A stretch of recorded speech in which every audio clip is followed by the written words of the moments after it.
ce CES, on a quand même l'impression avec Thomas qu'on en a moins entendu parler cette année que les années précédentes. Est-ce que ça reste tout de même l'événement incontournable du secteur ? Oui, c'est un événement qui reste très important pour les startups du monde entier. Pour la French Tech en particulier, c'est là que la French Tech est sortie en masse à l'international il y a maintenant 10 ans. C'est la 10e année que les startups de la French Tech se rendent au CES.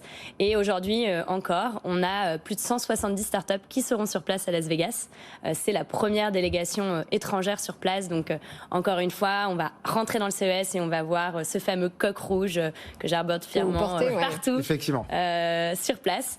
Et en plus de cette belle délégation, on a un certain nombre de startups qui vont suivre notre ministre Jean-Noël Barrot dans un déplacement aux États-Unis qui, après le CES, s'arrêtera à San Francisco pour un certain nombre de rencontres. S'il arrive à s'y rendre, la météo est cataclysmique à San Francisco. Enfin, on note, Clara, que cette fois-ci, il y a des femmes dans cette délégation. Donc c'est pas mal.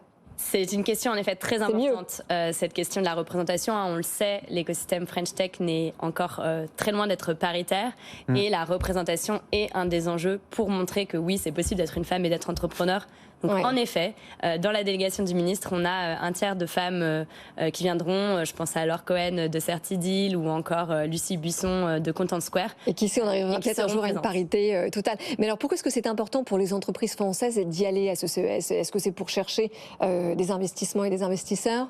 Je pense que, donc, pour ma part, j'y étais l'année dernière. Tous les échanges qu'on peut avoir avec les entreprises sur place se résument à une question de visibilité. On est dans un salon où il y a plus de 100 000 personnes, donc on est visible, on est présent. Des opportunités business, c'est l'occasion de rencontrer des clients potentiels, des grands comptes, mais aussi des startups qui viennent avec nous sur place. Et puis aussi des moments collectifs, des moments d'échange. Je pense qu'une des grandes forces de la French Tech, c'est ce collectif, c'est cette capacité à échanger, à apprendre les uns des autres. Et donc, dans ces déplacements, on renforce tout ça.